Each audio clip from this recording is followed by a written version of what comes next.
kapal naman ng mukha niyan, napakabastos. Binabastos yung mga tao natin. Kapitan na asal mayor sa Pasig, tumiklop ng sinugod ni Mayor Vico. Biro mo nagsabi sa TPMO natin. Sinabihan yung TPMO natin na pag mag-ooperate daw ang TPMO sa Barangay de la Paz, kailangan daw tumimbre muna sa kanya, kailangan daw mag-abiso sa kanya. Biruin mo, kabago-bago sa pwesto, inaangasan na si Mayor Vico. Asa ng respeto, di ba? Matuto siyang lumispeto. Gumalang siya sa otoridad. Ako, hindi politika pinag-uusapan natin dito. Kung panalo siya, panalo, walang problema. Pero matuto siyang lumispeto. Gumalang siya sa otoridad. Tsaka ganito ba dapat ang isang leader? Mapagmalaki at mapang-abuso sa posisyon?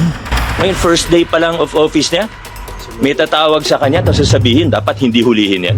Anong klaseng tao yan? Anong klaseng opisyalis yan? Anong klaseng leader yan?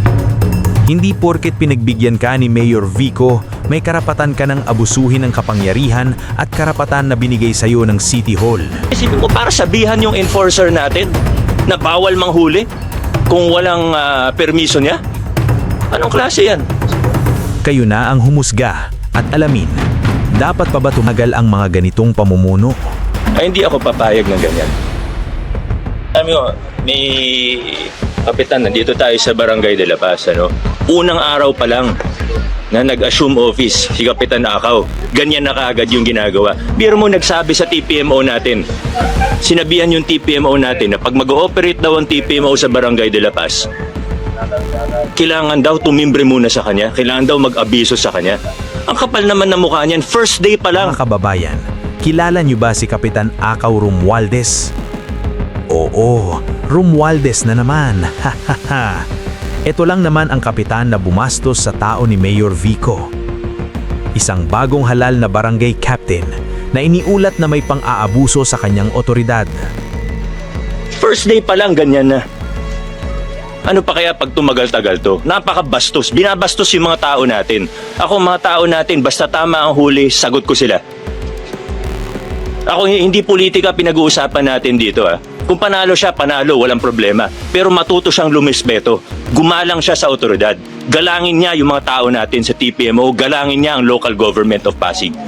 Ayon sa report, sinabi raw ng kapitan na hindi pwedeng mag-operate ang TPMO sa kanilang barangay kung wala siyang pahintulot o kasama siya. Kabago-bago, ganito na agad ang galawan. Wala na nga, pinayagan na nga. Sinabi, sige, gusto mo talaga mag-assume office na ngayon. Pinayagan naman siya, hindi naman siya harangan Nakiusap kami, baka pwede, sabay-sabay na lahat. Sa 20, sabay-sabay na. Di ba yun ang pakiusap sa lahat? Lahat, 29 barangays, pumayag. Okay, sige. Siya lang talaga ayaw. O di okay lang, karapatan niya yun. Nasa loob siya ng batas. Pero, pagdating sa paggalang sa mga enforcers natin, sa mga otoridad, uniform personnel natin, na kinikilala ng batas na may otoridad na manghuli at mag-enforce ng batas trapiko, sumunod tayo. Sumunod tayo. Diretsahan niyang sinabi, dapat matuto siyang gumalang sa batas, sa mga enforcer at sa lokal na pamahalaan ng Pasig. Hindi ito usaping politiha, hindi ito personal. Usapin ito ng respeto at pagsunod sa batas. Walang kapitan-kapitan. Tanungin niyo kahit sinong enforcers natin. Ilan ang enforcers natin? Ilan hundred? 600? More than 600 traffic enforcers sa buong Pasig. Magtanong po kayo, kung tumawag kahit isang beses ang mayor para makiusap na wag hulihin si ganto, pakawalan si ganto, kahit isang beses. Tanongin nyo, isa-isahin nyo yung 600 plus enforcers natin. Kahit isang beses, wala akong tinawagan para pagbigyan ng isang tao. Ayon kay Mayor Vico, 600 plus traffic enforcers ang nasa Pasig. Ni minsan, wala siyang tinawagan para palusutin ang sinuman. Kahit kaibigan, kahit opisyal, kahit kapitan. Kapag mali ka, mananagot ka. Ngayon, first day pa lang of office niya, may tatawag sa kanya tapos sasabihin, dapat hindi hulihin yan. Anong klaseng tao yan? Anong klaseng opisyalis yan? Anong klaseng leader yan? Mga kababayan, isipin nyo, kung unang araw pa lang ganito na ang ugali, paano pa kung tumatagal na, di ba? Kung ang enforcer na gumagawa ng tama ay sinisigawan, pinapalayas o pinipigilan, ano ang mensahe nito sa taong bayan? Ang leader dapat siyang unang sumusunod sa batas. Unang araw pa lang gumagawa na ng problema. Isipin mo, para sabihan yung enforcer natin na bawal manghuli kung walang permiso niya? Anong klase yan? Malinaw ang sinabi ni Mayor Vico. Basta tama ang ginagawa ng enforcer, sagot ko sila. Walang kapitan, walang padrino, walang VIP, pantay-pantay sa batas. Sinugod pa. Sinugod pa kayo? Pinuntahan po kami ron. Basta kayo, sagot ko kayo kasi tama ginagawa niyo. Sinugod pa yung mga enforcer natin. Sinugod pa. Ako marami akong naririnig, marami akong nababalitaan. Kahit campaign period, wala kayong narinig galing sa akin.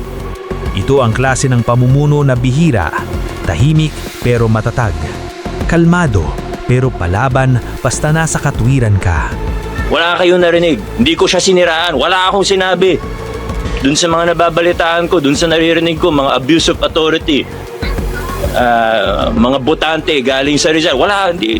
Kasi wala naman akong ebidensya. Walang drama pero may paninindigan. Hindi niya pinoprotektahan ang posisyon, pinoprotektahan niya ang sistema. Pero ito, sinugod niya mga tao natin na tama ang ginagawa, ay hindi ako papayag ng ganyan. Unang araw pa lang niya, gumagawa na siya ng problema. Nakakahiya naman sa mga taga-Barangay de la Paz. Tayo ginagawa lang natin kung anong tingin natin ng tama na sa loob tayo ng batas. Huwag ganyan. Mga kababayan, ganito ang leader na hindi natitinag kahit opisyal pa ang kalaban. Kung gusto natin ng gobyernong may disiplina, kailangan natin ng leader na may tapang manindigan. At sa Pasig, malinaw ang mensahe. Walang pwesto ang abusado. Walang puwang ang yabang. Trabaho lang, batas lang. Kung agree ka, i-like, i-share, at mag-comment na mga kababayan. Ako nga po pala ang Kuya Jay nyo, na palaging nagpapaalala sa inyo na dapat alam mo to. Kapitan, nandito tayo sa Barangay de la Paz. Unang araw pa lang, pero mo nagsabi sa TPMO natin, sinabihan yung TPMO natin na pag mag-ooperate daw ang TPMO sa Barangay de la Paz, kailangan daw tumimbre muna sa kanya, kailangan daw mag-abiso sa kanya. Matuto siyang lumispeto, gumalang siya sa otoridad. Ako, hindi politika pinag-uusapan natin dito. Kung panalo siya, panalo, walang problema. Pero matuto siyang lumispeto, gumalang siya sa otoridad. Ngayon, first day pa lang of office niya, may tatawag sa kanya, tapos sasabihin, dapat hindi hulihin niya. Anong klaseng tao yan? Anong klaseng opisyalis yan? Anong klaseng leader yan?